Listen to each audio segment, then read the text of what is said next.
que es la conferencia de apertura. Es una mesa sobre criminalidad serial en el Uruguay.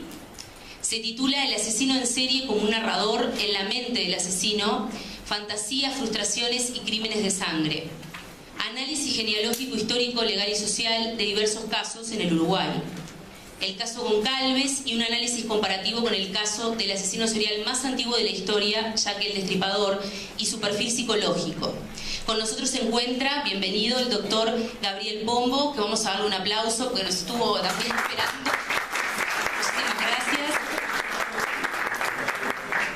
Él es doctor en Derecho de la UDELAR, especializado en las ciencias forenses, escritor y comunicador, especialista en las ciencias del delito y la criminología, penalista, especializado en el estudio del caso de Jack el Destripador y la era victoriana, habiendo publicado los libros El monstruo de Londres, la leyenda de Jack el Destripador, y su complemento Jack el Destripador, la leyenda continúa.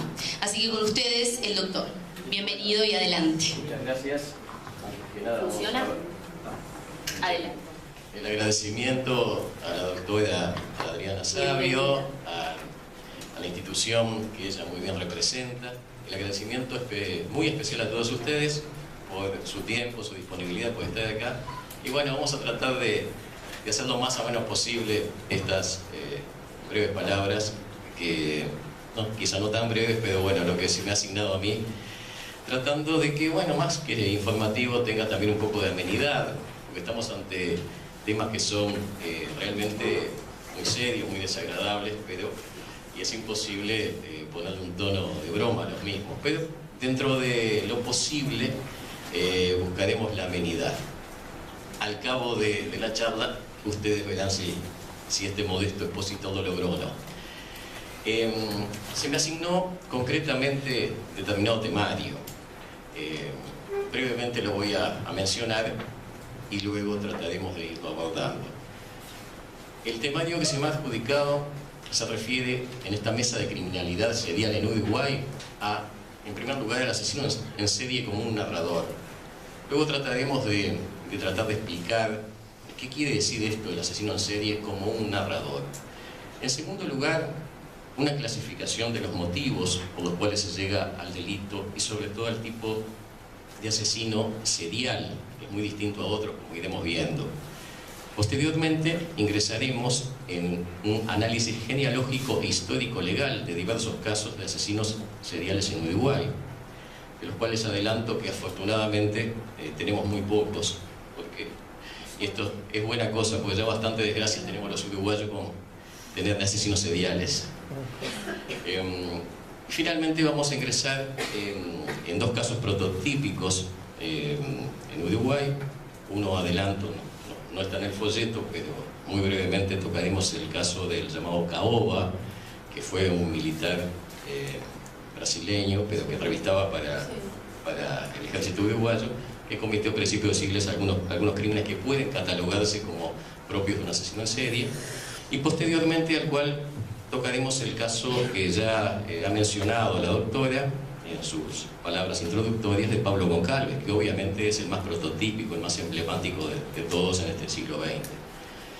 Y para finalizar, se hará una exposición breve de un caso que, bueno, que me ha apasionado y que me ha llevado a publicar un par de libros al efecto, que es el asesino serial quizás más antiguo y más emblemático de la historia de la criminología, que se lo conoce con un alias delictivo de Jack el Destripador, y una comparación entre su tipo de asesinato, entre sus móviles y los que llevaba a cabo Pablo Goncalves, que es todavía nuestro asesino serial más conocido.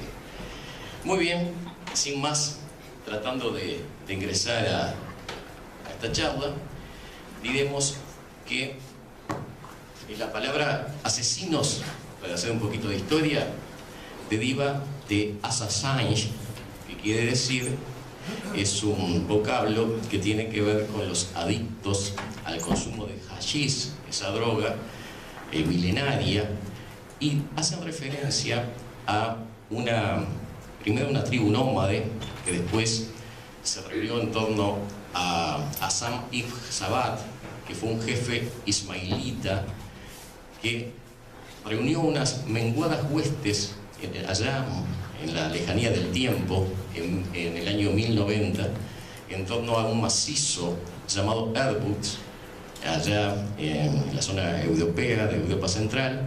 Y bueno, este jefe religioso también era un despiadado sádico de su tiempo, y se caracterizó por que sus seguidores lo seguían con una fidelidad obsesiva, al punto tal que estaban dispuestos a inmolarse por las creencias de Hassán ibn Sabat, que es más conocido en la historia como el viejo de la montaña. De ahí viene la palabra asesinos.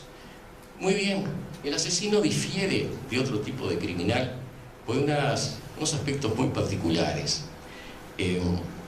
Por ejemplo, por deleznables que sean los delitos de un violador, que quizás después se ve obligado a asesinar a su víctima, o por horrible y deplorable que sea el crimen de un ladrón que sorprendido por un testigo inesperado se ve obligado a matarlo.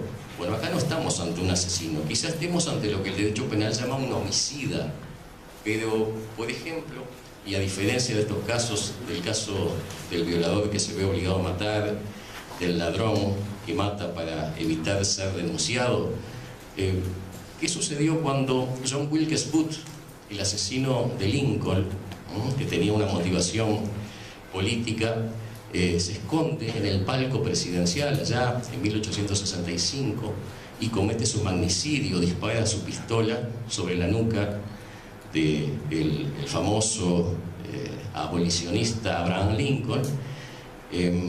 ¿Es este caso igual a lo que venimos diciendo? ¿Qué sucedía, por ejemplo, cuando el anónimo asesino Jack el Destripador, en las neblinosas noches de Londres, salía quizás con un maletín donde tuviera sus elementos propios para combatir el crimen y mataba prostitutas?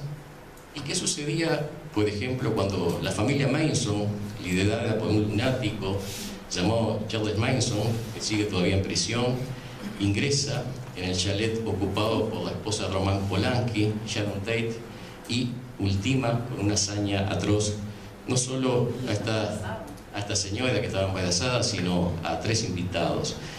¿Se trata del mismo caso? No, por supuesto que no. Hay una motivación muy distinta, porque el ladrón que trataba de huir con su botín se hubiera sentido mucho más contento y satisfecho de no tener que matar a nadie. Mata porque se ve obligado a haber testigos que lo pueden denunciar. En cambio, los 3 casos que hemos mencionado son muy diferentes. ¿Qué hay ahí? Ese móvil tan extraño es lo que se ha preguntado la criminología, para poder llegar a lo que diferencia, lo que caracteriza a ese tipo de delincuente.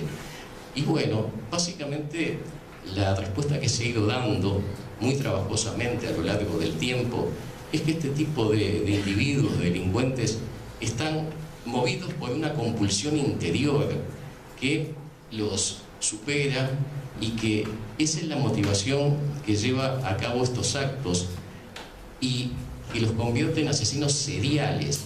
Porque acá hay otra gran diferencia con otro tipo de homicidas. Y acá tenemos que entrar, volviendo un poco al punteo de la charla inicial, que era el asesino como un narrador. O sea, ¿qué nos narra? ¿Qué nos está contando el tipo de delito que comete? Bueno, esto tenemos que vincularlo con algunas clasificaciones que la criminología a lo largo del siglo XX ha ido efectuando. Entonces, necesariamente tenemos que hacer un breve comentario sobre estas clasificaciones. Tenemos básicamente una clasificación de la década del 70, que es debida al gran criminólogo y perfilador del FBI, Robert Ressler, que divide a los asesinos seriales en organizados, desorganizados y mixtos. Bueno, el motivo que fundamenta esta clasificación está en el estudio del escenario del crimen. Si el escenario del crimen muestra indicios de una organización, de que actuó dentro de un coto de caza establecido, que ese criminal llevaba armas consigo y no fue un ataque improvisado, que por ejemplo no utilizó un arma que estaba en el lugar donde se comete el crimen. Si por ejemplo muestra el cadáver signos de que se le quitó la vida, pero no se hicieron actos de ensañamiento y tampoco se les trajeron órganos, o sea que no hay una compulsión, un encarnizamiento sobre el cadáver. En este caso, según esta clasificación, estaríamos ante un asesino serial organizado. También hay casos que son los que más complican la aprehensión y captura de estos delincuentes, donde los crímenes denotan rasgos propios de ambas tipologías y por lo tanto se los califican como mixtos. Precisamente cuando minutos más adelante abordemos el caso de Jack el Destripador, veremos que en sus crímenes había elementos desconcertantes que, en mi modesta opinión, hacen que deba ser clasificado como un asesino mixto cuando lo encuadramos dentro de esta tipología. Bien, hay otros móviles. Si lo miramos desde el punto de vista de la motivación del móvil, también acá vamos a ver una gran diferencia entre un asesino común o un homicida y un asesino serial puro, lo que estudia la criminología como aquel asesino serial que está basado en una motivación interna y personal.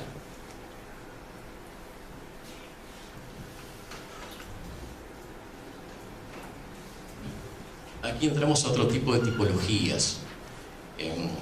Por la década del año 1980 hubo dos estudios señeros en la materia debidos a los criminólogos norteamericanos de Burgess y Holmes, los cuales hoy por hoy se trata de una de las clasificaciones más aceptadas en materia criminológica, que hace una subdivisión de los asesinos en serie respecto a su motivación o móvil interno que los impele a, como los clasifican, en asesinos seriales visionarios, asesinos seriales misioneros, asesinos seriales hedonistas y asesinos seriales lujuriosos. Esta clasificación va a ser muy interesante cuando, buscando darle un toque de amenidad a esta charla, tratemos de hacer una comparación, un cotejo entre los crímenes cometidos por Jack el Destripador y los homicidios cometidos por Pablo Goncalves, para ver qué elementos de asociación, de vinculación hay entre unos y otros y en qué se diferencian, y a su vez si podemos hacer englobar o encuadrar los actos de estos criminales dentro de estas tipologías que les venimos mencionando. O sea, podremos ver si se le puede adjudicar a los crímenes de Pablo Goncalves que sean inherentes o propios de un asesino hedonista, por ejemplo. Podremos ver si aquellos crímenes cometidos por Jack el Destripador son adjudicables a un asesino impulsado por una misión. Muy bien. En la mente del asesino en serie es otro de los puntos que brevemente abordaremos acá. En la mente del asesino en serie, la criminología hoy por hoy acepta una clasificación que ha sido desarrollada por un perito policial e investigador llamado Joel Norris, que en el año 1989 publicó un libro llamado Serial Killers, que ha sido de amplia divulgación. Esta clasificación tiene que ver con el proceso cerebral que lleva a una persona, que al principio no tiene necesariamente que tener características psicopáticas ni tener una propensión natural hacia el delito, bueno, que lo llevan conforme a esta clasificación y a estos estudios hechos por el psicólogo policial Joel Norris. Luego, por supuesto, de su amplia experiencia y de haber hecho entrevistas con docenas de psicópatas que estaban detenidos y algunos de ellos próximos a ser ejecutados en las respectivas cárceles norteamericanas, el citado investigador Joel Norris llega a la conclusión de que necesariamente todo asesino serial que desemboca en la fase de asesinato pasa por 7 etapas o fases que son inevitables. Hay que hacer la aclaración que estas fases pueden durar segundos, minutos, o pueden durar horas o incluso días y semanas, porque eso depende de la peculiaridad de cuál sea el agresor. En definitiva, hay que tener en cuenta que hay tantos tipos de asesinos en serie como hay tantos tipos de personas. El asesino serial es tremendamente difícil de identificar, y todas estas clasificaciones que le he venido muy brevemente denunciando son instrumentos de los cuales se vale la criminología, de los cuales se vale el profile criminal para tratar de detectarlos, de prevenir sus crímenes y luego de aprenderlos. Pero evidentemente el fenómeno de la criminalidad serial es tremendamente complejo y variado. Si no, bastaría con aplicar estos elementos y bueno, no podría mantenerse impune, como sabemos que lamentablemente sí se mantienen, decenas de asesinos seriales en países industrializados como Estados Unidos, Alemania, la Unión Soviética. ¿Hay tantos posibles como tantas víctimas existen? Como también tantas víctimas existen, porque como bien como también lo anota muy correctamente aquí la doctora Savio, hay un tipo de asesino en función de un tipo de víctima. Pero esto nos lleva a la tipología hecha por el doctor Joel Norris, que momentos atrás le anuncié que iba a describir, y muy brevemente lo voy a hacer ahora. Este investigador habla de que en ese proceso mental del asesino en serie, o del que se va a convertir en un asesino en serie, primero sucede lo que se llama una fase de aura. Él la califica como fase de aura en el sentido de que a una persona que teóricamente era normal, que tenía una sensatez, una coordinación de sus pensamientos, empieza a ser ganado, sus fantasías empiezan a gobernarlo poco a poco, por distintas causas que quizás están muy enraizadas con la niñez, con la adolescencia. Quizás se trató de un sujeto que fue agredido en su infancia, que tuvo una situación familiar carenciada y que incluso en algunos casos donde sufre alguna psicopatía que se va agravando. En esta llamada fase de aura, lo que sucede es que el sujeto está siendo ganado cada vez más por esas fantasías que al principio eran inofensivas, que eran prácticamente juegos que él podía dominar. Bueno, poco a poco empiezan a desbordarlo y empieza a surgir en él una compulsión de llevar a cabo esa fantasía criminal. Pero perfectamente el sujeto puede detenerse, porque aún tiene un control de su mente y de sus actos, y sus acciones o no concretarse, y por supuesto no ser punibles para el derecho penal, porque el derecho penal solamente hace punible el delito consumado. Pero si estamos realmente ante un caso de un asesino serial en potencia, necesariamente se pasará a la fase posterior, a la fase de aura, que es la fase de búsqueda. O sea, acá esas fantasías van gobernando cada vez más al sujeto, y este busca ahora una víctima adecuada a su morbo, a su psiquis, que está perdiendo lentamente el gobierno sobre sí mismo. Y ahí empieza a definir, según sus particularidades, qué tipo de víctima va a llevar acá, va a ser su presa humana. Podrá ser una víctima de tipo homosexual, podrá ser una mujer, podrá ser alguien de otra raza, y acá están todos los elementos internos que gobiernan al sujeto. O sea, muchas veces él cree que ha sido agredido, que ha sido humillado, o efectivamente lo fue en su niñez, por ciertos componentes de determinada raza, de determinado grupo etario, religioso, etc.